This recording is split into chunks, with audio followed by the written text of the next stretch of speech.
Welcome to another edition of Four Doors and GT4s. I am Stu and joined, as usual, by the one and only Aaron Pfeiffer. Aaron, it's a lovely Sunday night. We don't usually do this show on Sunday nights, so I guess how was Oh, your weekend? How's this racing, uh, this racing empty time frame going for boy. you? What void? There we go. Yeah. Yes, yes. How's it been going for Yeah. you? I've been consuming like IndyCar racing like crazy to fill my time. Yes. So there you go. I feel No, that. it's yeah, it's good. It's a good Sunday. It's race week, so that's exciting. My Clemson Tigers are in the NCAA tournament for the third year in a row tonight. So yeah, all good. Ready to get after it. It's about to get pretty busy for me on the racing side, which I'm excited about with back-to-back weekends here with IMSA and SRO. Yeah, it's we're in middle of March now, so it tends to pick up quite a bit around this time. But you mentioned that you're watching the you've been watching some of the IndyCar races. Did you see today's race in Arlington? I did see today's race in Arlington. Yes. No, I saw some just social media banter about this, but what would your thoughts be on, a race in that area, and maybe, we've seen some NASCAR IndyCar doubleheader weekends.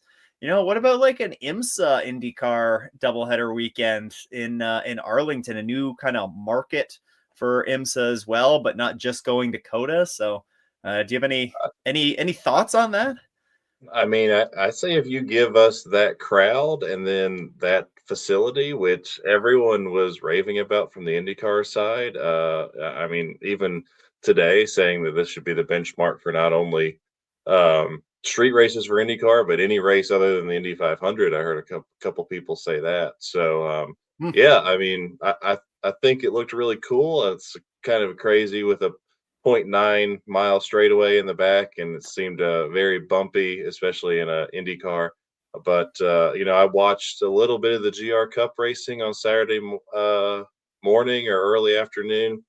It's pretty good. It's pretty wide for a street course. Yeah, I mean, Yeah. I must have missed the social buzz, but if that's maybe what's buzzing about our schedule announcement for this week, I mean, I'd take that over going to Lime Rock.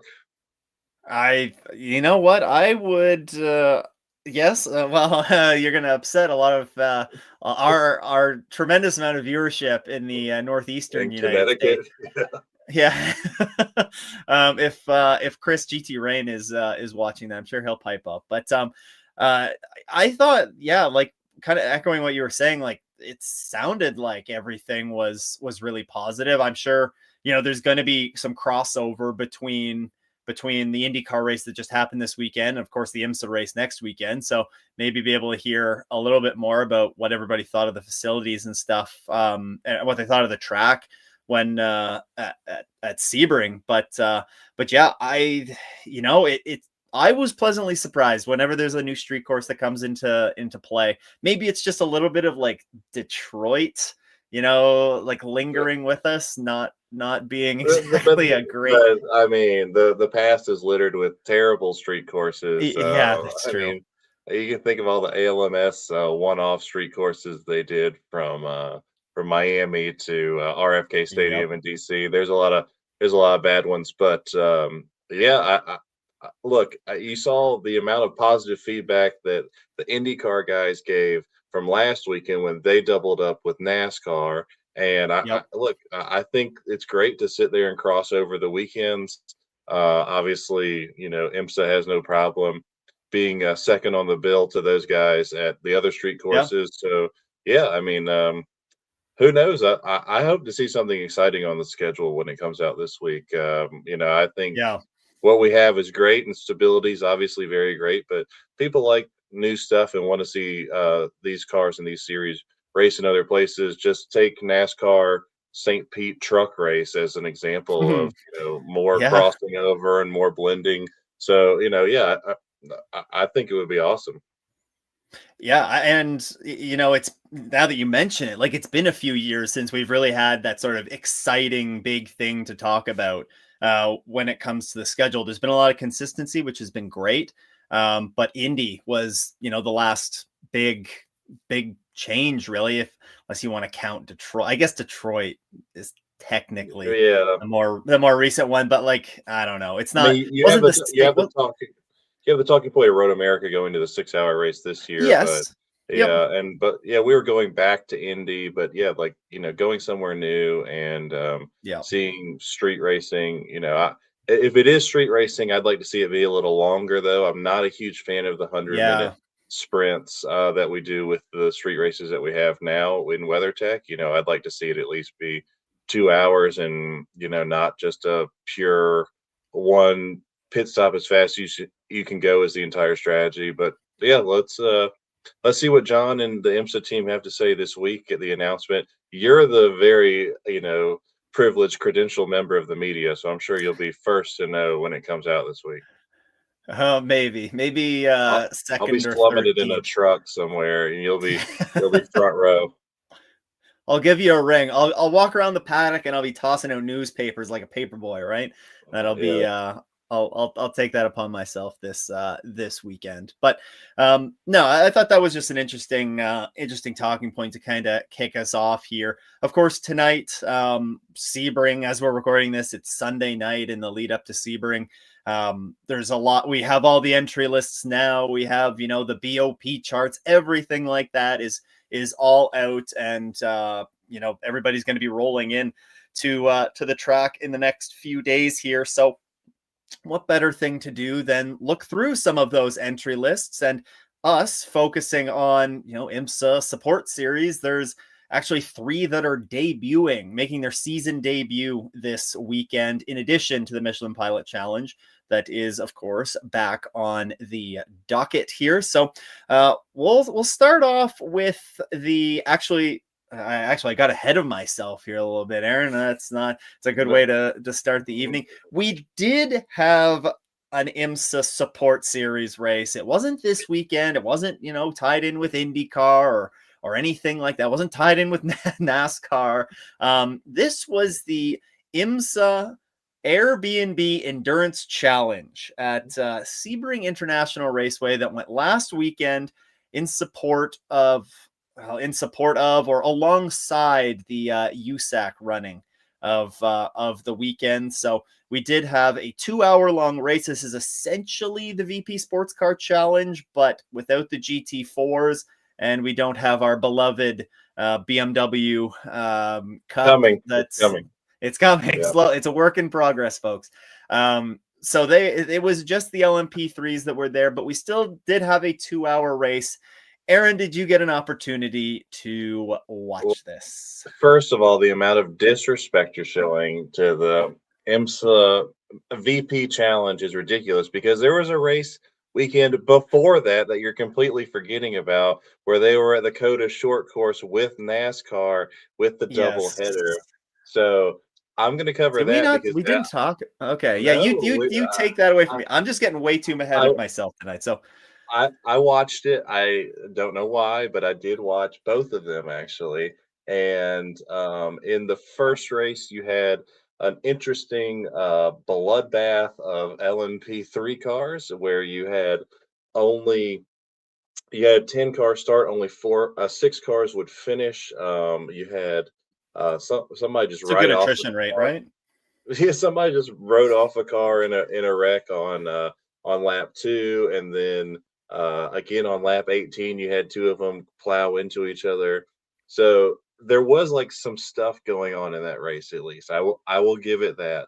And That sounds like the lowest possible bar you could set. There was some stuff going on in that yeah, race. there were some yellows and there were some things going on, and it was a Tony Driver development 1-2 in LMP3, and actually they would finish pretty close together, but that's because I believe the race finished under yellow, if I am remembering correctly. But then you would see, par for the course, you'd see Weston Workman run away with it in GT4, and Courtney Crone was the only other silver in GT4 that weekend. So Yeah, I mean, I don't think we talked about this, but on the last episode, but the car count leaving something really to be desired there. It was 10 LMP3s and 7 GSX cars, and 5 of those were in the bronze category. So not the most thrilling racing in support of NASCAR.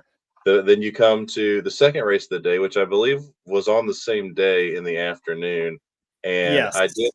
I did watch that, and it went green the entire time, and it was incredibly boring. Nothing happening there. You had LMP3 decided by 18 seconds, and you had GSX decided by 24 seconds. And then the next closest car would be a minute 23 behind after that. So yeah, you would have two of the LMP3s, like I said, were destroyed in the last race. So only 8 of them even started. So 15 cars on the total field. Again, what is going on with our beloved VP challenge? At this point, talking about Twitter buzz and stuff like that in sports car Twitter or sports car X, I mean, just everybody basically going, something has to change with VP challenge, Yeah. right? It's whatever the format is, it's not working now. Obviously, 0 GT3 cars there that weekend. You look at the entry list for GT America or GT World Challenge America, and you have their strongest entry list in several years, like I think close to 25 cars. So obviously, a longer races with 2 drivers seems to be where the GT3 format wants to be right now in America. I mean, and look at it in Europe, right? You got 50 plus, you got max entry lid entry list in um, ELMS and Asian Le Mans Series and SRO, GT3 and GT4 over there. So I think a multi-driver lineup and longer races just I feel like it has to be where this championship's gonna go to get the car count back. Now, do you think that like this is a series that over the last few years has, I think it's probably safe to say, has moved farther away from the WeatherTech Championship in terms of like they have fewer and fewer races that are, that are in support of the WeatherTech Championship. You think of this like, okay, they were present at the Roar weekend, which they're on the grid, but then they go Coda for the sprint rounds, which are with NASCAR, like that's great. Then they go and do this standalone, they're with USAC, and then they're going to be going back to Coda. Like, do you think that pulling these teams farther from the WeatherTech Championship is impacting entries? Because you think about it, in previous years, like we've had Turner Motorsports with like a fleet of BMWs that are in this. You have Mhm. teams that are running in other championships that will dip into GT4, or last year when there was GTD X that was on the grid, you did have a little bit of crossover there as well. Do you think that that's hurting the series? Like, do you think that could be impacting things to Well, the point that we've seen it get to? yeah, I mean, you can take like sponsors out of it, right? Because sponsors really aren't paying the bill in this, right? But it is the Yeah. gentleman driver. And sure, like the experience you get when you get to run at Road Atlanta and it's a capacity crowd and there's people everywhere compared to going to Sebring where they weren't even selling tickets for the event last weekend. It's 2 very different experiences, right? When you have to park your car, a quarter mile away because there's so many people there versus parking your car next to the trailer because you're the only people there is a different experience. You're giving your bronze driver who's paying a lot of money, and I mean, quite frankly, especially these LMP3 cars, are charging a ton of money for this. I mean, I talked to some people about some numbers this year, and just to do the 4 2-hour races this year, I mean, it's a big chunk of change. So yeah, I think that's a good point that I hadn't really thought of, but yeah, I mean. TV coverage, all of that stuff, right? When you go there and NBC and the World Feed is there for WeatherTech, you're getting way better TV coverage and all that stuff. I just watched the YouTube feed for a couple minutes of the Airbnb Endurance Challenge, and it was basically just one person's on board the entire time, right? The Porsche North America Endurance Cup the next day had better TV coverage, and I think it had like 212 viewers online when I was watching it. So Yeah, I think that's a good point, but, you know, especially with I mean, they have a title sponsor in it now, right? They have of Mhm. course, they have BP in it, they have Airbnb. They're gonna do something to tweak it, but, yeah, something's gotta give. This car count isn't where it is. I don't know what's going on with these BMW M2s, all jokes aside, because Yeah. I know we ragged on it, but there's 0 of them entered in TC America, so I don't know if the cars are just not here yet, they're delayed or what. I wouldn't be surprised to see it get delayed again from IMSA, but yeah, something's got to happen because it's not profitable for anybody, right? I mean, Yeah. imagine Michelin had to pull their full rig down there and their full staff down there to sell what? How many tires? I mean, it's just it's not worth it for anybody right now. Yeah. Yeah. No, that could be a really interesting schedule to release to watch out for, this coming weekend as well. For all the No, reasons that we just alluded I to. And believe only Pilot and WeatherTech are normally put out this weekend. I want to say, oh yeah.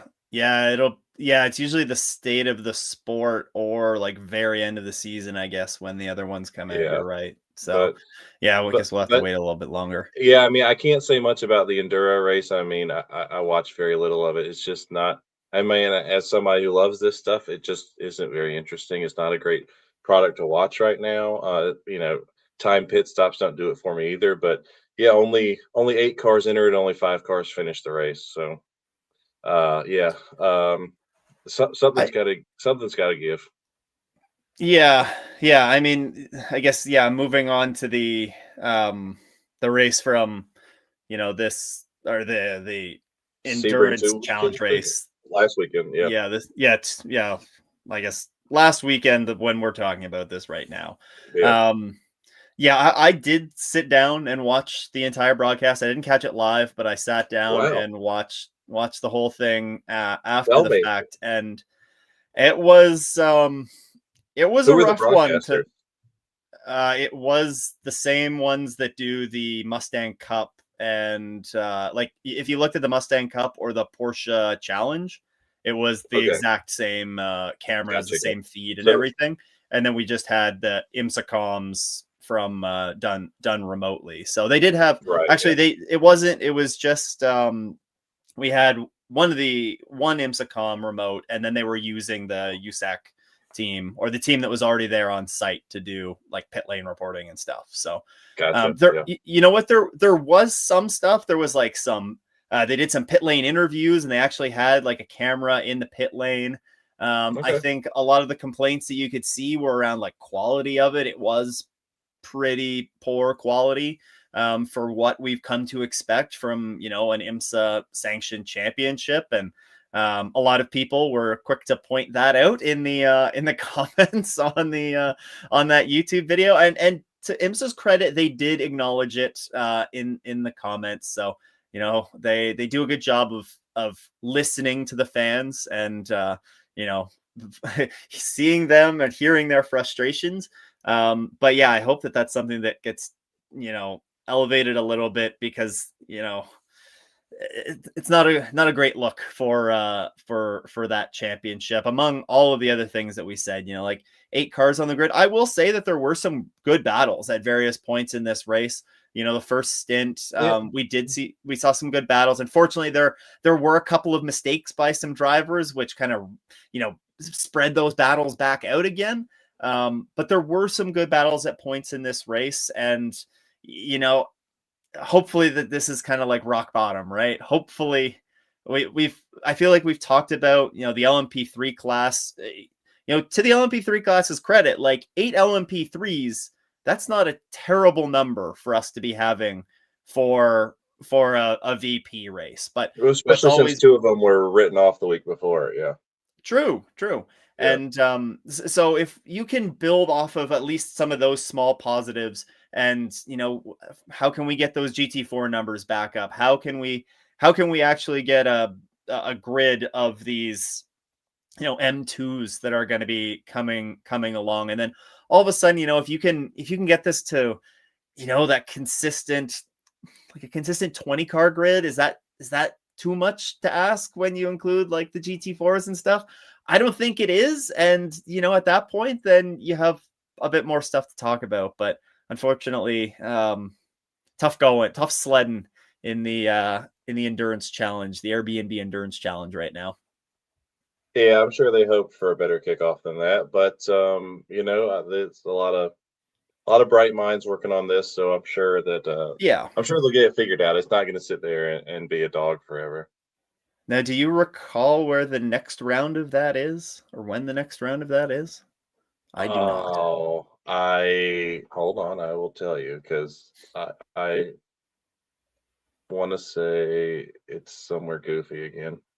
I think they go I can back to tell you. Coda, but it goes back to Coda Well, for the full well, course. is that an endurance challenge round, Yes, or is and that a then okay? the regular round is at Mid Ohio, so they have 3 months off. Okay. Okay. If you're running GT4, actually you had nearly 4 months off. Yeah, Yeah. because that Okay. was 2 weeks So ago. So yeah, so so and that sometime that yeah, that round at Coda is in a couple of weeks, isn't it? 2 or 3 weeks. it's May. It's early May, so Oh, still okay. A month still and a half. still 6 7 weeks away. So yeah, Okay. we'll see. Um, That we shall. hey, I will point out, and this will Mhm. transition us into Sebring. So on those USAC weekends, there's a lot of different championships there. There's also the lower level of the Mustang Challenge, right? The Mustang Cup. Mhm. And do you know what the car count was in that? I do not. Can you Two tell me? classes. You got Dark Horse Legends. Now You you think scared this me would when be you opened it with 2. Well, you think this would be a pretty good like, hey, we'll go run even if you didn't want to run this whole championship, you could go run this weekend as your test, right? And get some Yeah, racing and get true. your guys some side by side. And I think when I look at this, when I compare this entry list, I think we will see that. But only 4 cars in Dark Horse and 8 cars in Dark Horse Legends for a total of 12. So and then remember I had told you before that they were adding older Mustangs that you could run, right? In a Oh, different class. yes. Guess how many total older Mustangs were in that other class though? How many? This is One, gonna scare me. Is one, 1. one, Oof. one. So yeah, so a total of 13 cars. So yeah, I thought USAC weekend not probably the most impressive turnout by the IMSA guys, right? Or these IMSA umbrella series, as you could say. But yeah, that'll switch us to the first round of the season for the actual Mustang Challenge North America, which features one CEO of a major auto manufacturer driving. I'll let you guess which one that is. Oh, that would be, does it rhyme with Schmim? Yes, it Schmim reminds with Schmarley? yes, him gnarly. Yes, it Him rhymes with gnarly. that. Yeah. Yes. Jim So Farley, yeah. Marked on that yeah. entry list with a V indicating VIP entry. Ooh. Ooh, I see that. Does that mean you can't wreck the VIP? I've never seen the V for VIP entry before. Also, he's in Dark Horse, not Dark Horse Legends. I thought that was interesting as well. But yeah, I think the only time where I've seen that V be used before is at the Mustang Challenge Le Mans entry grid, where they also had a bunch of like I think Okay. Frankie Muniz and stuff was on the grid for that one as well. So I think it's only I think this is exclusive to the Mustang Challenge that they use that VIP indication. But you want Okay, you want to talk. I'm trying to find this team, Wheelhouse Motorsports. Okay, they merged with Robert Nowicker Racing. That's why. I was like, who is this Okay, Wheelhouse Motorsports that has they have a 4 ton of entry lists? entries. Yeah, they have. Well, I'm sorry. Well, they got Like 5, half the 6. entry list almost is. Yeah, yeah. So they have 6 of them. So they've according. I'm looking at their Instagram, and yeah, they've merged with Robert Nowicker Racing. Is how they come here. But yes, they got 6 of the 19 cars here in Mustang Challenge. So again, I went and looked last year. Last year we had 21 Mustangs to start the season. So Yep. down to again. This will be the last series we dogpile because everybody else has great entry lists. But yeah, I'm just like I'm Yeah. just a little surprised still by this one, right? We're in year 3 of the series at this point, and you had the amazing event they did at Le Mans last year, and just the entries here in the United States just still not what you expect them to be. I This is one of those series that like I know that they did some crossover with like NASCAR last year. I think they went to the Roval. Yeah, This I is a believe that's right. series that like for me again, like nothing against the this Mustang challenge, but like if I'm going to the track, like it is not as a viewer providing exciting racing in my No, eyes. Like it I there's can't remember last a year great finish in this championship ever. Yeah. was it last year that we saw the complete sweep of every practice, qualifying Yes. and race session by like Yes. that like the competition has not been strong And I want to and say the year before it was Tyler Maxton and one other guy won every race in the debut year of it. Yeah. yeah, like, there was a little bit more competition, I feel like, in the first year because I think like, I remember Sam Paley running in it, and, like, there was, like, 3 of them that could kinda go back and forth, in at least um, the dark horse class, but, like, I look at the Mustang Challenge, and I look at the IMSA calendar, and to bring this back to, like, the VP Sports Car Challenge, like, I look at those I look at it and I'm thinking, do we really need the Mustang Challenge to be there at Sebring supporting the 12 hours of Sebring over the VP Sports Car Challenge? I look at the 6 hours of the Glen and do I like I miss seeing the MX5 Cup at Watkins Glen. I know that maybe there's some other reasons for it. Like they did have a couple of really bad accidents there the last year that they went. So I don't know if that maybe factored into it, but like I don't want to be woken up at 8 a.m. by, the Dark Horse Legends Mustang like race going on at 8 a.m. at the track. I want to be woken up by a freaking swarm of MX5 Cup cars or an LMP3 car that's growling Yeah. past me. So, uh, I Start waking you up sounds like a nightmare to me, but yes, I get what you're saying, and yeah, I mean, you know, at the end of the day, there's 100,000 people at the track, and they're expecting to see series that put on a show, and they're expecting to see an IMSA event, which you associate with car counts and with great racing. And honestly, if you had to ask me the highlights of the Mustang Challenge over the last couple of years, it would be a couple spectacular wrecks is all I can remember, right? I can remember the big yeah, wreck at Watkins 2 years ago, and I can remember the yep, big wreck at Road America last year. That's honestly the only thing I could tell you about it. So, and if you look at these, I mean, other than Jim Farley, I mean, do you know these guys that are driving these cars? I mean, I'm rolling through here. I'm not seeing a lot of names. I mean, Devin Anderson in tech sport, but that's his mom and dad's car. So like, yeah, I just A- I don't Alex see a lot Bashura of in Dark Horse okay. Legends is the only one I recognize. Yeah. Now, And shout out to Flying Lion Motorsports. I'm digging the team name, although seems like a cease and desist might come from Flying Lizard, but I'm digging Flying Lion Motorsports. I've never heard of that team name before, so that's I will say like one positive thing if you're IMSA and you're looking at this is these are a lot of teams that weren't in IMSA before, right? So you're seeing a lot of yep, new names, a lot of new teams. So maybe it's going to fill that feeder series, feeder ladder for IMSA, right? I mean, like we said, Wheelhouse, Tech Sport. Well, obviously, Tech Sport's been around, but Paley Motorsports. This is their only thing they're running in. Round three racing, Flying Lion, Spark. That's a move up from MX5 or a lateral move, whatever you want to say. So yeah, I mean, at least you're seeing some different team names in here. So I do like seeing that. But yeah, we'll see. Maybe they can put on a show. I don't know if there's more updates have come to this car or not. I know they had updates after last season, so um, I can't say that I've talked to many people that have driven these that even give you the feedback on if it's a fun car to drive or not. yeah.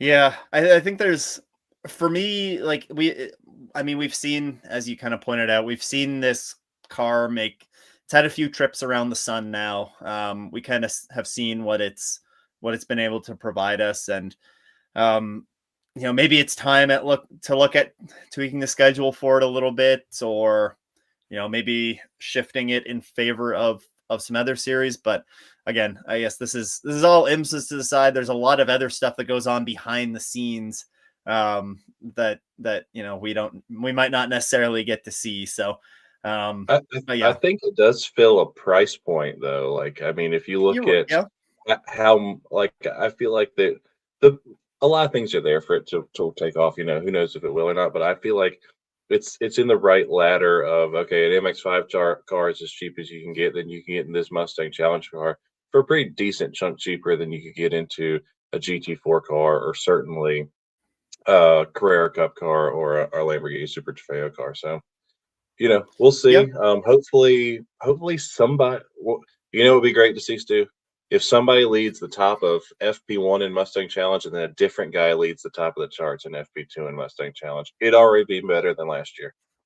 That's true. And you know what? Like, again, we don't want to make this the Mustang Challenge show here or anything, because I don't We'll want move our on. Yeah. viewers to be as low as the grid count. But Ooh, damn. you look at Robert Noaker, who came out of this series last year. Like, he's running in Pilot Challenge this year, Yeah. and definitely is a very worthy driver to take that step up. And a lot of that is due to that he for winning the Mustang Challenge last year. I don't remember if it was a full ride in a GT4 this year from Ford, or if it was a partial ride or what it was, but like, winning that championship does get you another rung up the ladder, kind of, with Ford. So that's what it's building towards. Maybe we'll be surprised at, we said we don't know a lot of these drivers, but a lot of them could come out of nowhere and surprise us. So there's been plenty of drivers that have done that in the past. So I don't know. Hopefully we'll be having many positives to talk about the Mustang Challenge in the Sebring recap video. Yeah. We'll talk about it a couple weeks and see. Yeah. All right. You want Lambo I'll, or you want Porsche next? Oh, I'm there you go. Lambo I'm just question. going to answer this question right off the bat. The Lambo GT3, the Temerario, will be running at Sebring. But the series that we're going to talk about next is the Super Trofeo North America series, and they're going to be getting the Temerario next year. But there will be one Temerario on the WeatherTech Championship grid this weekend. But yes, let's talk about the Lamborghini Super Trofeo grid, because honestly, this is a grid that when you saw the news articles, the articles coming out last week about driver lineups and stuff, there are some names that are on this list that I think could be fun to watch in this championship. Okay, I'm gonna let you run through the names because we all know that you're the driver expert here, not me. But I'll give you the quick rundown. 35 cars last year at Sebring. We got 38 Okay. here, so plus three.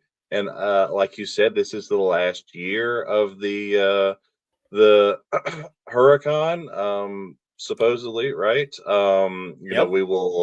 We will see. Lamborghini says that his plan is to have a full launch, just like Carrera Cup does, of a new car next year. Obviously, Lamborghini a lot smaller outfit than Porsche is, so we'll see if they can do that or not, and not have to split them. But yeah, 38 cars, 13 in the pro category. Yeah, give us a highlight of a couple of these drivers. So in the pro class, you do have some names that have been in here for a few years. You have Hampus Eriksson. I believe he was partnered up. Oh no, it was Danny Formal and Brenton Doyle that were in that number one car last year. But Hampus Eriksson and Nick Piercing, I believe, in that number one car. That's oh no, wait, maybe it wasn't. Maybe Graham and Hamper Ericsson is the returning champion, and Danny Formal was with him last year. Yeah. No, I thought. Oh, was Graham not with Danny? No, yeah, you're right. Yeah, yeah. So okay, so Hampus Ericsson in that one car is a big one. Of course, brother of our IndyCar pole sitter from this weekend, Marcus, and Nick Piercing is going to be partnered up with him. You do have the other half of that championship duo from last year. Danny Formal is partnering up with Graham Doyle. I said Brenton Doyle or something. I getting driver names mixed up here as we go along. So a couple of big driver lineups that are there. You also have Will Bamber that's competing here. But there's a couple of names that really stand out here, and they're partnered up in the 81 entry. So you have Ian Porter, who is there. You might know him from I believe he used to be a professional COD player. Was his Well, Crim I don't Six, even I know. I believe. don't even know what COD is. So you've already lost me. But yeah. Call of Duty. Call of Oh, Duty. excuse me. Okay, Yes, Okay, yes, yes. okay, sorry. Um, Yes. a VP Okay. Sports Car Challenge graduate, actually, Okay, there you go. All right. and partnered Different up kind with of him. sim racing. Yeah. Yep, and partnered up with him is Chloe Chambers, who competed in the is it the F1 Academy is what it's called. I was going to say Oh, W okay. Yeah. Series, but that's the former Yeah. name of it. So she Yeah. raced in F1 Academy last year and was definitely one of the competitive drivers from that. There's quite a difference in pace throughout the field there, and Chloe was one of the very strong drivers in that championship. So I think that could be an interesting pairing. Ian Porter, they are running in the pro class, which is going to be difficult.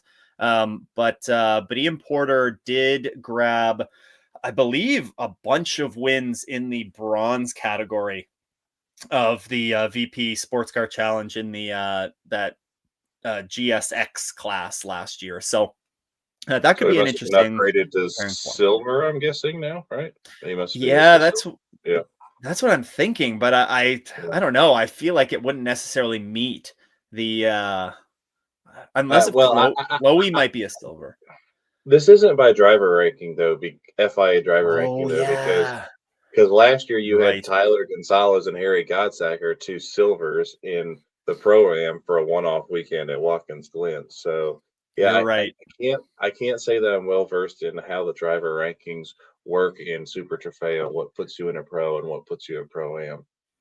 I believe that it's just you're kind of at the mercy of the series, and I believe that they can change drivers around mid-season as well. I feel like there's been some controversy around that in previous years where there's been some drivers that have been forced to be bumped up after a couple of races in the season because they're like, you are just way too fast for this category. So actually, thank you for pointing that out, because yeah, it isn't based off of FIA driver ranking. So yeah, to kind of wrap up that pro class thought though, there's some, I mean, it's a 13 class or 13 entry grid.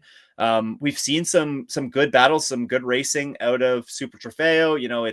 It's what is it, about an hour? Is it a 55-minute race, I believe, for the Super Trofeos, and Yeah. there's a driver change, everything like that. So Well, only if you it want does a offer driver some good change. racing. You gotta stop, but you Yeah. don't have to change drivers. Yes. Yes, that's true. Because Just to there make it are more a confusing. handful of yeah, there are a handful of single driver entries in this. So yeah, so some interesting names there in the pro class. I'll just take pro am from here. There's just 5 entries in pro am. A couple, or at least a couple of names that stick out to you though, for sure.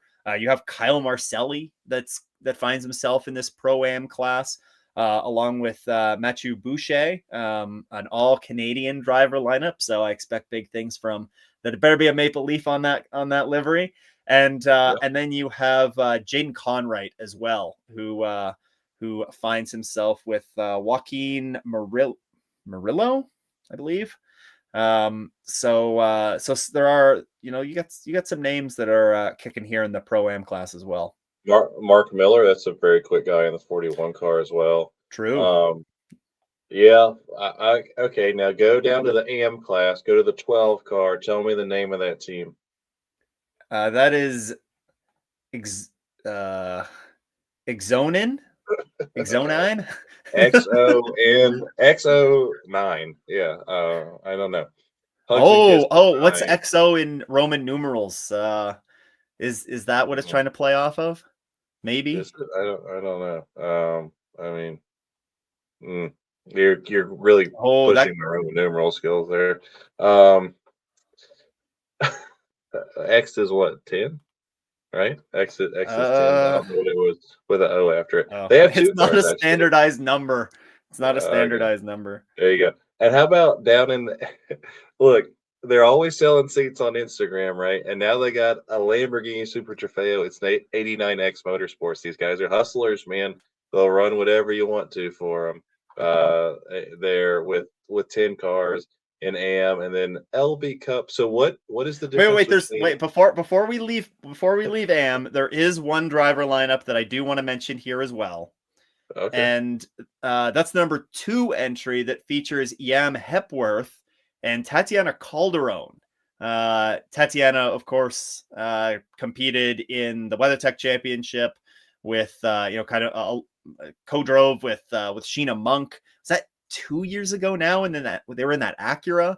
Oh, So that's longer a than that. name Yeah. that's yeah, a name familiar with the IMSA grade. She may have jumped into a race or two last year as well with Gradient, I think, in the Mustang, but I'm not 100% All certain the on that. So all these that was int one I all wanted these to bring up. interesting female driver lineups coming from Rafa, by the way.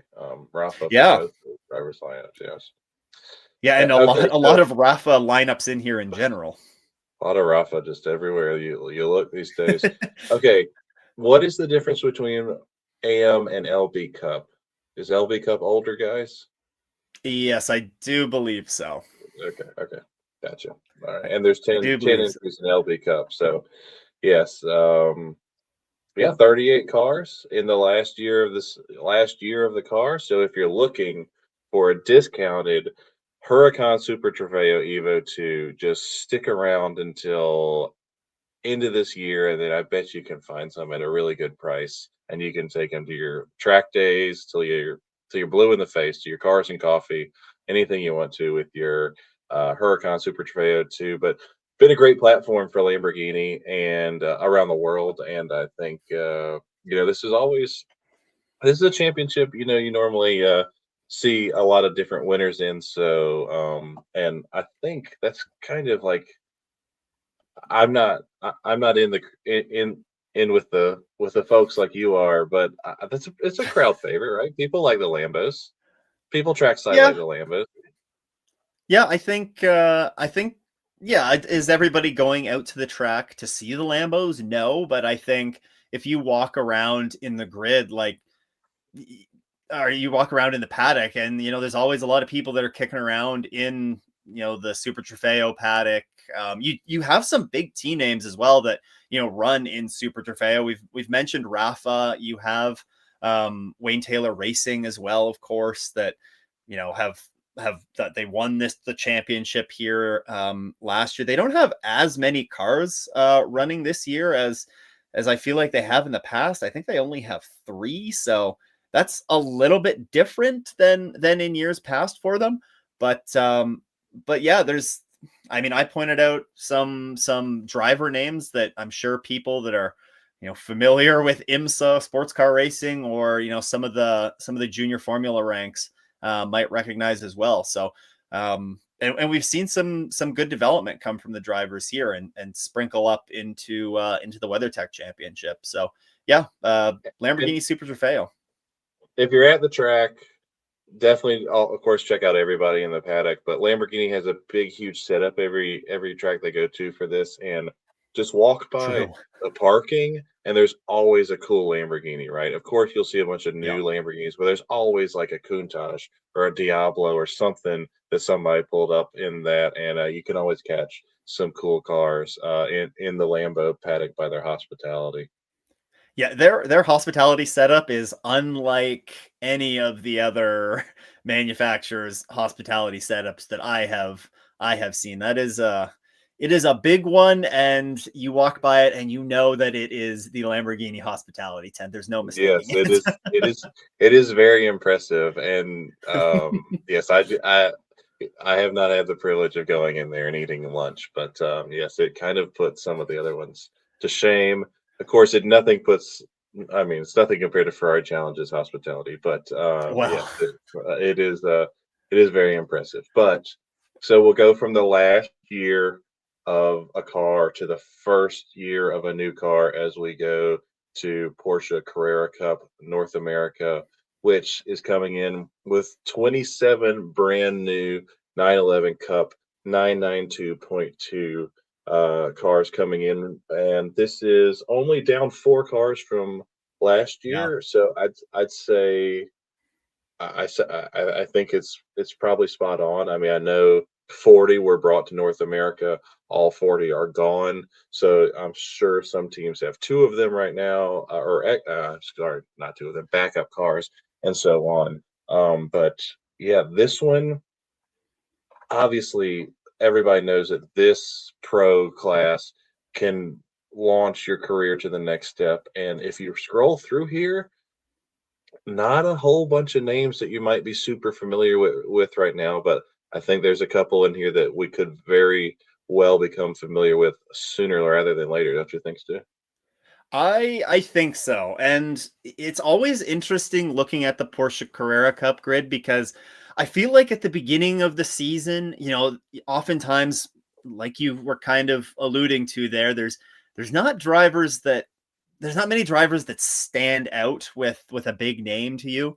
But we've seen some huge names come out of here in recent years. Lauren Heinrich is one of the biggest ones that's come out of here this championship recently.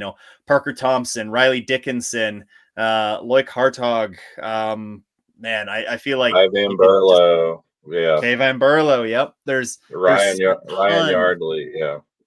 that have just that's just the North American Championship too. That's not even considering, Super Cup over in Europe and stuff like that, or the other some of the other various Carrera Cup There's championships Carrera around the Cup world. Middle East, there's Carrera Cup Germany. They're all over the place. Yeah, and Yeah. yeah, the most interesting fact about if you win the Carrera Cup Championship for the in North America, what the next year is? What's that? You get to have me as your engineer the next year. I have engineered the last three Oh Carrera no. Cup champions, as I will be with Ryan this year in GT4. So look, like if you want to be in a GT4 car with me the next year, you got to win the Carrera Cup championship the year before. I think that's actually a deterrent to competing Right? in the Carrera Cup What a championship, weird honestly. path of your life that you're like, what? Yeah. Like, second place? Highest of highs immediately followed up with the lowest of lows, right? So God bless. This guy sucks. Yeah. So, yeah, you want to run us through some of these? I mean, a pretty stacked entry list and a couple teams really carrying the carrying the car count here. yeah, I mean, I can tell you some that stick out to me. You have John Capestro Dubets, who is a champion of multiple other series, not just IMSA, but you look to SRO. I believe he won in the GT4 championship a few years ago. Like he's had a lot of success. Aaron Johnson is another one that we've seen his name on the MX5 Cup grid for a while and starting to branch out into some other championships. Sabre Cook is another one that's been kind of a fixture on this Porsche Carrera Cup North America grid for a while now. Tyler Maxon, you have a ton of Porsche Junior drivers that are competing in this championship. If you're able to, find the entry list has, I believe they're all indicated with a J next to their name, and there are quite a few of them.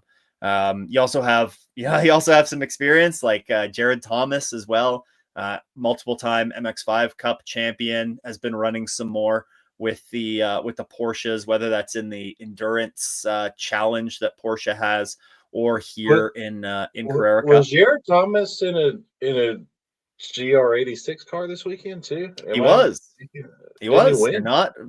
You're not imagining. I did not watch those races, so I don't know. I want to. He was up in the front. This guy is driving every He one didn't lane win. series you can get into. He I think didn't he win might the have won first today. race. Yeah, Yeah, if I he want to won say he one might have race, it won was the today. second one. But Yeah, yeah, I Jared mean, is running in absolutely everything. yeah, 14 cars in pro. Like you said, you got one, two, three, four, five Porsche junior drivers. Yeah.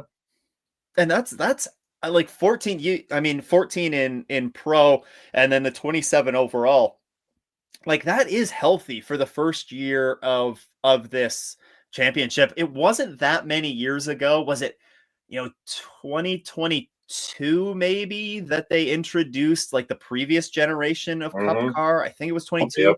and they had two different championships. They had like the old, like the Masters. I think, what did they have, like a Right. With Masters the older division or something at cars that and then time? the newer cars. Yeah. Yeah.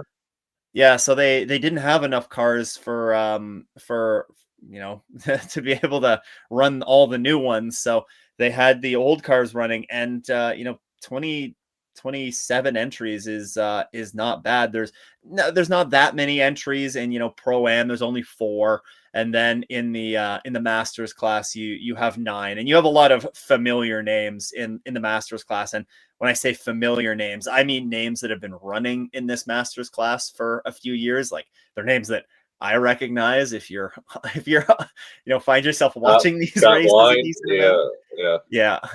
Yeah, Yeah. Scott Blind, like Marco Cerrone. So um yeah, Yeah. there's a lot of familiar names, but and I know you alluded to this at the top, like there's a couple teams that dominate the fielding of these cars as well, with just the sheer number of cars that are run out of some of these shops.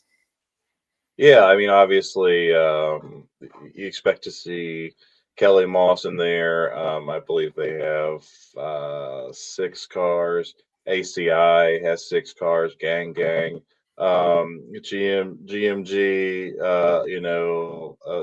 Kind of the normal suspects, but yeah, you also see some guys getting into it like CSM. Coming from the GT4 ranks and so on. So. JTR, Van, Jared Thomas's Vandister brand. Racing. That was Well, I Vandister Racing missed. is a new one. Oh yeah, you're right. I missed Vanderster being in here. Yeah. Okay, interesting. So yeah, that's a new class for them. So yeah, Vanderster in 3 IMSA series now with Yeah. the GT with WeatherTech Pilot and Carrera Cup. So yeah, awesome for Rory and those guys. Interesting switch for this series again. So they are switching tire manufacturers yet again. They were on Again. Yokohama's for the last 2 years, right? And then they were on Michelin's before that, and now they are on Pirelli. It's the DHG from Pirelli. It's a very familiar tire. It is basically the SRO tire. So not a big it's a known asset, right? Unlike the Yokohama, which I think a lot of people had some issues with. I believe that Yokohama is still in all the other Porsche championships in North America. Like it was what they ran last weekend in the Okay. um, in the 3 hour race or whatever race that was. In the endurance cup race with these same cup cars with the old cup cars. So yeah, keep an eye on. I'm gonna be a homer for a second. Yanni Stiak, I believe is how you say it, in the 40 car. He is I think he's only 18 years old. He's already been the champion of Carrera Cup Middle East, and Okay. one races in Carrera Cup Germany as well, coming over for ACI. So yeah, the only thing that surprises me about this, Stu, is really just the 4 cars in Pro Am. I want to say that Yeah. you really had like 7 cars normally in that last year, but it's still race 1 of the season. We can see some cars come and go. Obviously, this is a championship that goes and supports F1 several times throughout the year and gives you some really, really such. Let's see if this new Cup car, if they've made it more racy. That's the one Yep. thing I think everybody would tell you about this championship is unless you're at Miami street circuit or something where it's a wreck fest and things can change. It is so qualifying driven and then Mhm. lap one driven, and then after that, it is just nearly impossible for people to overtake, especially in the pro class in this. So I'll be interested to see if this new car has some tweaks in it that make it maybe a little more racy. It may be a little able to pull up and use the slipstream and get up behind somebody and not be in turbulent air and give us some more side by side racing. I think that's the one thing that this series really misses right now is kind of you don't really get a lot of door banging in it, right? I mean, if there's a track to test that out at, I mean, Sebring is no stranger to door banging, right? And has some long straightaways to test that slipstream ability. Slip. Um, so yeah, Porsche Carrera Cup. It's a solid grid once again. They didn't run mobile gas last year, did they? Yeah, I don't remember. Did they? Oh, okay. yeah, that's been their sponsor for a while. Probably all still comes from the same plant and just gets put in a white jug instead of a blue jug at the VP plant. That's But who that's a knows? conversation for another day. I'm not in the fuel selling business. Yeah. It's like when Total Energies used to have the fuel for SRO and then just ran out one time. And then all of a sudden VP was in the business. Um, but if I took Porsche Carrera Cup North America and Mustang Challenge and slammed their entry list together, I would still not have 50 cars, which is what we have in the granddaddy of them all support series in the IMSA Michelin Pilot Challenge. Stu, we only Granddaddy of them all. you like that? Yeah, it's That's you probably wouldn't know that reference. It's a college football reference to the Rose Bowl. But anyway, only lost one car from Daytona to Sebring. I've been in this championship for a while. I can never ever remember only losing one car from Daytona to Sebring.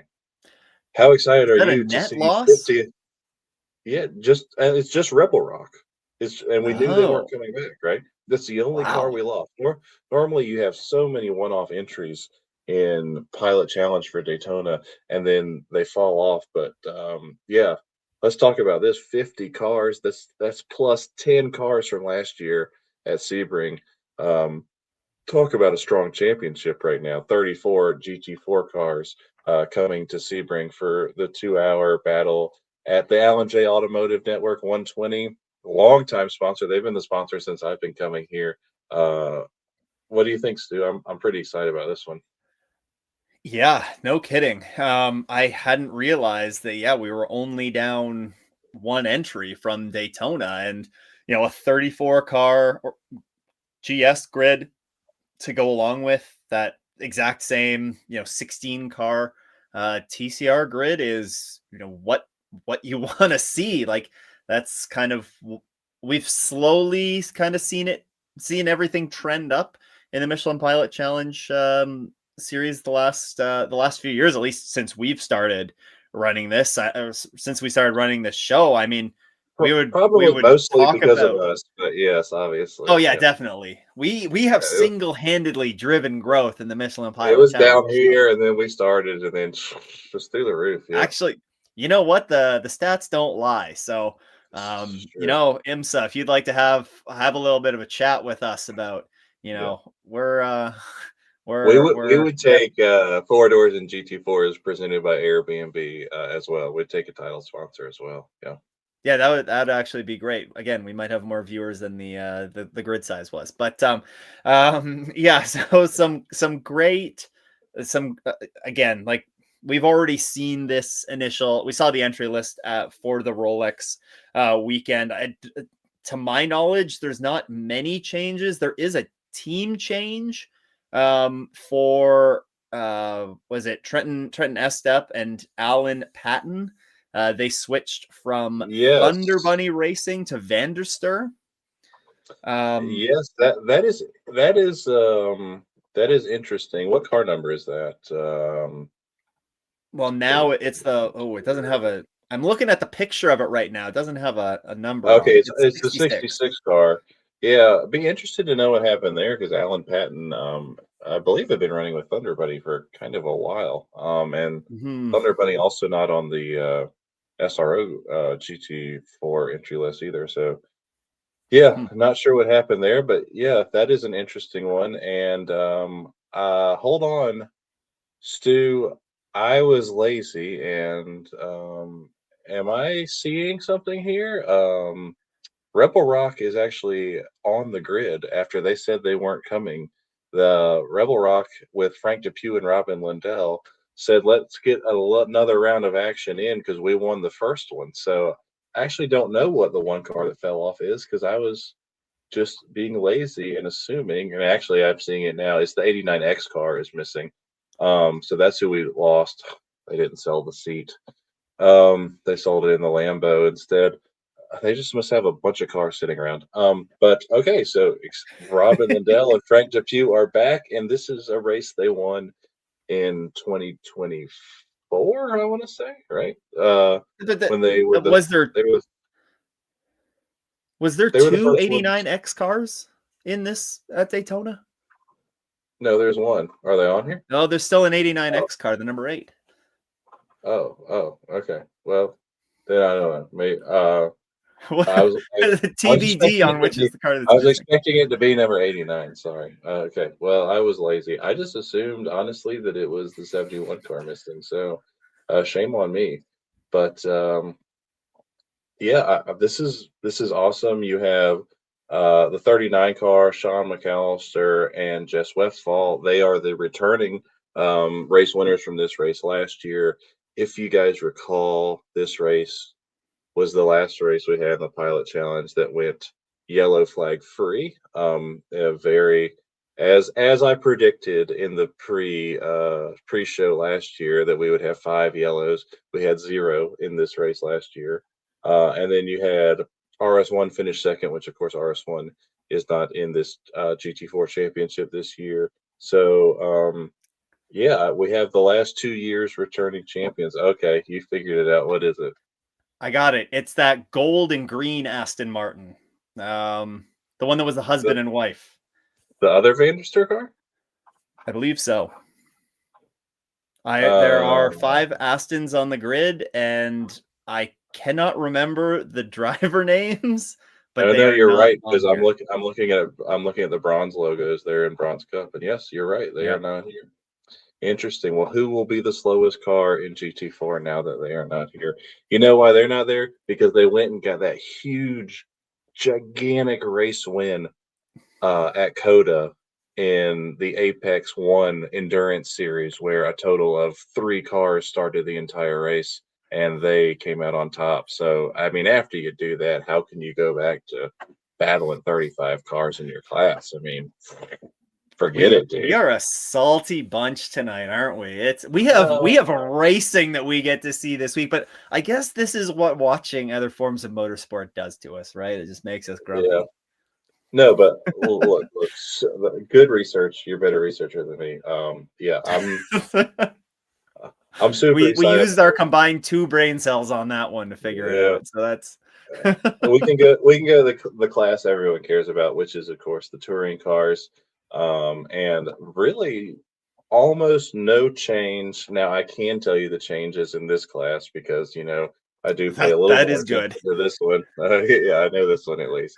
So you're gonna have a couple of changes. You're gonna have all 16 cars that we had at Daytona return for round 2, but you're going to see a different driver lineup in first the 72 car, which, as we know, had such a great run before they didn't there at the very end. But you see Larry returning with his daughter Riley as the traditional driving pair there for Pegram. So great to see Did Larry not Larry. Larry didn't race at Daytona? No, Larry was hurt, and so that's why he didn't Okay. race. Yeah, so he had a little incident and couldn't get cleared by the doctors. But he was certainly there. Gotcha. You saw him on the NBC broadcast and all Yes. that stuff.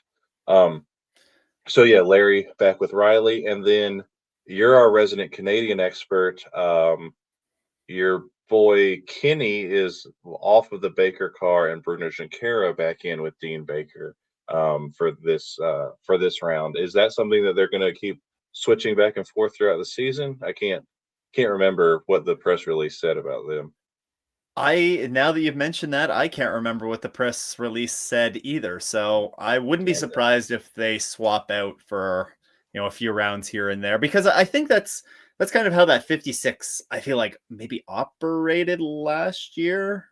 I thought they had a Well, it was an was it add-on only like mid. It was added on mid last year, and it was Bruno and Dean, I believe, for yeah, all and then the rounds. But they had an accident and missed like Road America or something. So yeah, yes, okay. I guess okay. but Yeah, yeah. I'll do some digging. Do some digging.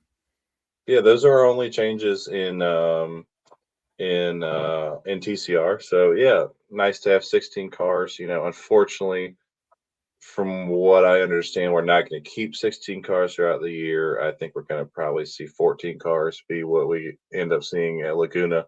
But we'll wait and see on that. But yeah, the same stacked driver lineups that we had last event. Everything's the same, right? VOP is the same. We just dropped some third drivers, and time to go get it. Yeah, so that's our entry list. What do you want to talk about? How much I've sucked at Sebring for the last 5 years?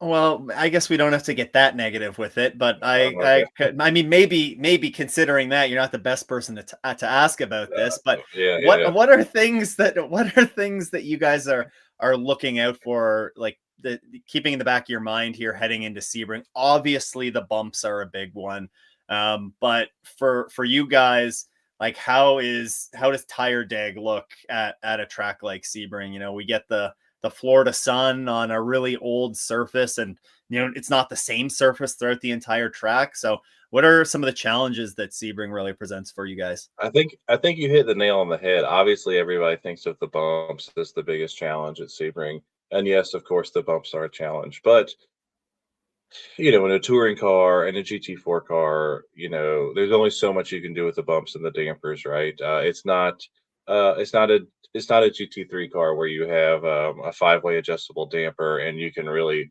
hone it in with 1 millimeter of packer making the difference. So the changing track surfaces is the big thing that I think people don't think about. Yes, of course, you have the old airstrip in part of the track, but you get out to the back side of the track, and you're not even on concrete at that point. So, yeah, that's a big thing for us.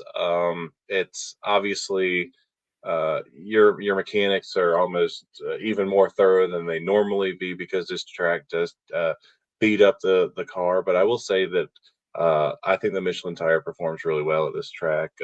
So yeah, it's challenging. It's so odd when I go back and look at the history of this race too. It's just like you don't know what to expect as well. I can go there and I can look at the last 6 years, and in three of those races there is zero yellows or one yellow, and then in the other three races there's three, four, and five yellows. So you don't even know what you're going to get out of the yellow flag situation. 50 cars is a lot of cars on track. Yeah. It's a track that is inviting for passing.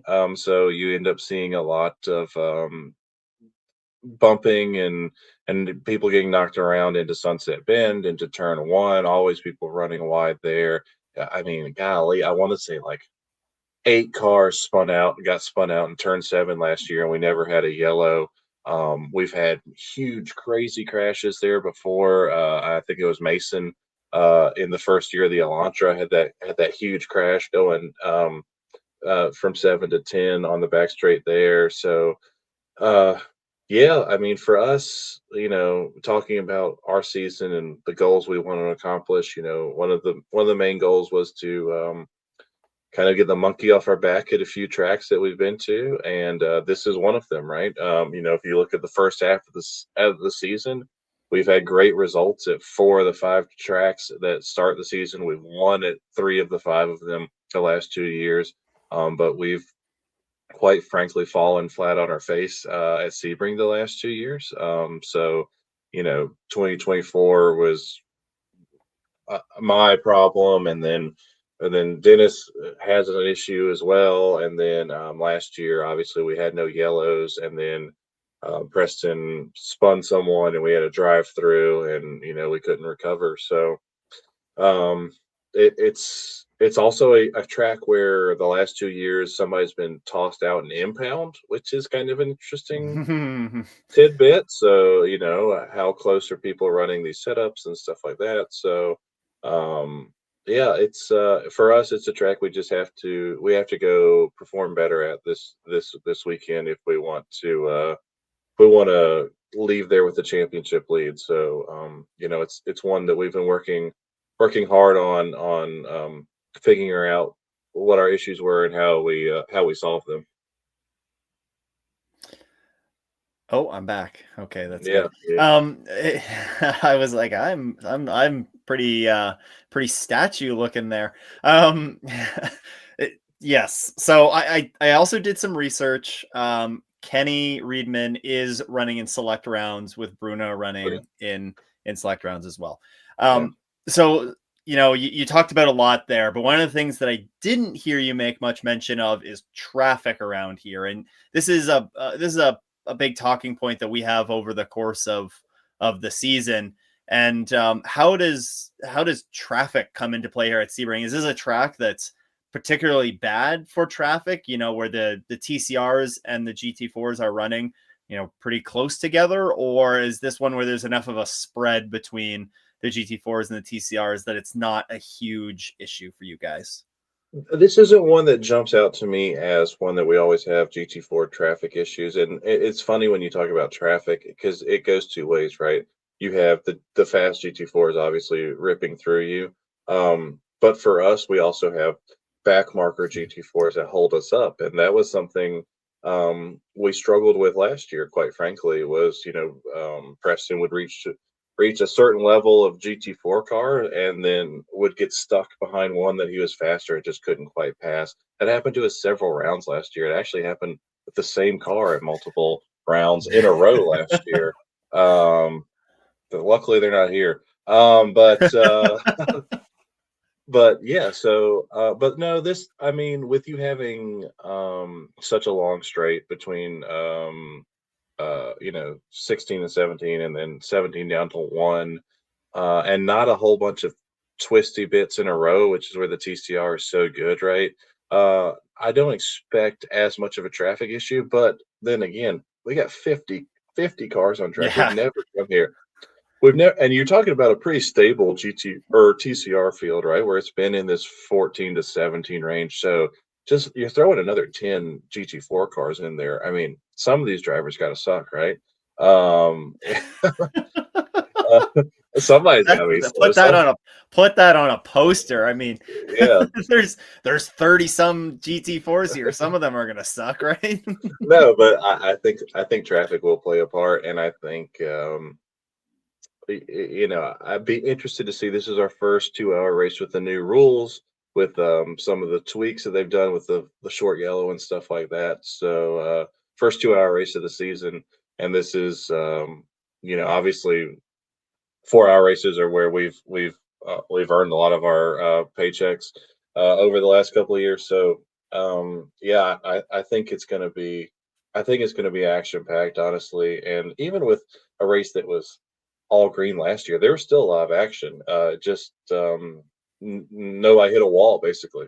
So and people that did have broken cars ended up making it to orange overlaps. People that ran out of gas made it to orange overlaps. Our teammate did that.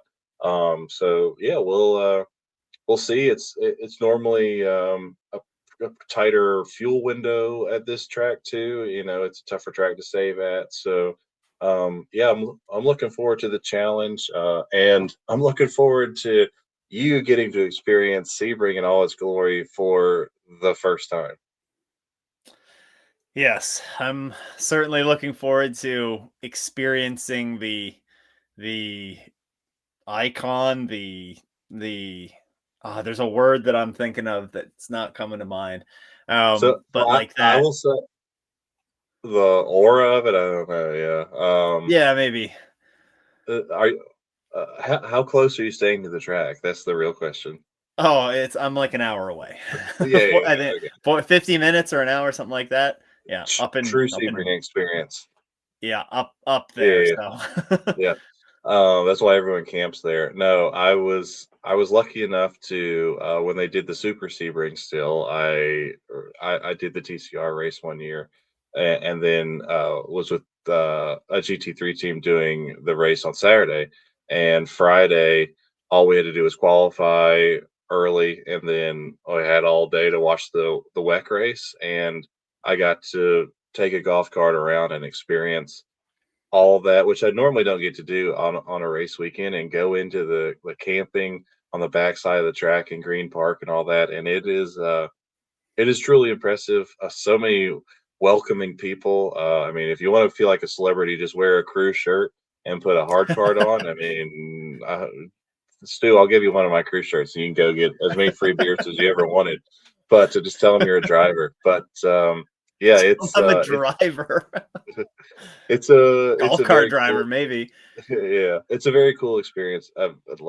Different than every other IMSA race we go to, as far as like party atmosphere and all those kind of things. But yeah, it's one.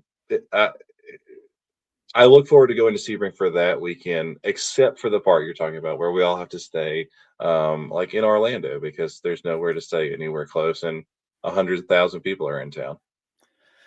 I've also heard that the traffic is pretty horrendous, or can be pretty horrendous getting into the track. So I have been Well, pre-warned on that. I'll be at the track at 6 a.m. on Thursday because we have to be on track at 8 a.m. So when I leave my hotel at 4:45 a.m. on Thursday, I'll let you know how the traffic is. I'll call you and give you a traffic update. Yeah, maybe I'll put my phone on do not disturb, or make sure it's on do Yeah, not disturb that I night. So can't tell you. The crews go into a different entrance, so I can't tell you what the traffic's like, honestly. But okay. yeah, very Well, you exciting all that they take the put. same road in, though. There's only one road in, Yeah, or well, two yeah, roads there's in that there's merge two. Yeah, together. yeah, yeah. Well, again, um, I'll be there before anybody is there. Hoodpin says the Majesty. I Says just, the that's an Majesty. awesome profile picture of somebody ripping it in a Pacifica. Oh no, no, sorry, that's a Focus. I thought it was a Pacifica. Uh, it's only like this Tomato, big on tomato, the screen. right? Same thing. Um, but yeah, so I mean, what do you think? You excited for your first trip?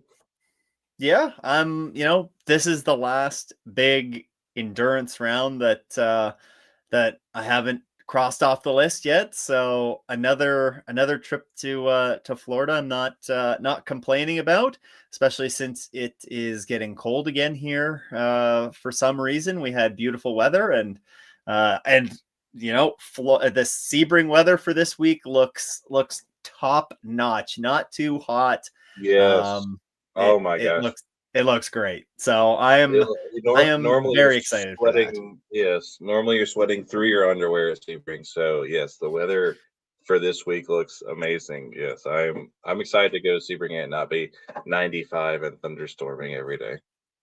Yeah, mid 70s to low 80s is kind of what we're looking at, Fahrenheit wise. If you want to talk Celsius, then low to mid 20s. So it's yeah, I'm very much looking forward to it. Again, the spectacle that is Sebring, the Sebring spectacle. Maybe that's the word I was looking for earlier.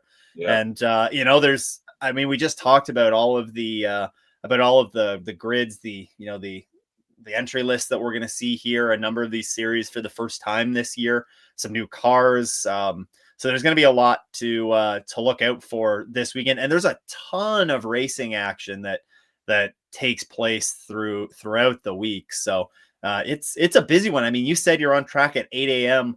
On Thursday. I think you said there's races there's pretty much on track action throughout the entire day on like Wednesday, Thursday, Friday. So, and then of course all day on Saturday. So, yeah. I mean, there's Thursday starts at 8 a.m. and night practice ends at 9:15 p.m. So you got 13 hours yeah. of on track action, and then well, the time has changed now, so it's not going to be as cool. But last year, or yeah, maybe last year, the Carrera Cup race was going like straight up into the night, because the Yeah, it time was hadn't really changed yet. dark at the end of it. And Yeah, Sebring doesn't yeah. have lights. No, there's yeah. So, but they end at 6:30 on Friday. So yeah, you got and then something happens on Saturday too. So yeah, I mean it's a pretty good weekend of racing 5 series. If you're trackside, stop by and see us. Got a little bit of a spread out weekend. We'll have some time. And can't wait to hear all the breaking news from Stu on. I mean, I feel like we've built it up. I really hope something happens with the schedule. I hope there's something exciting with the schedule because if it's the same thing, it'll kind of be like, oh, Yeah, yeah. That's kind of what I thought last year when the schedule came out. It was like, oh, okay, I guess it's consistent. That's not a bad thing, but uh, yeah. you know, give us a little something to spice it up. Like I don't know, the GTP's coming back to Mosport would be pretty cool. Um,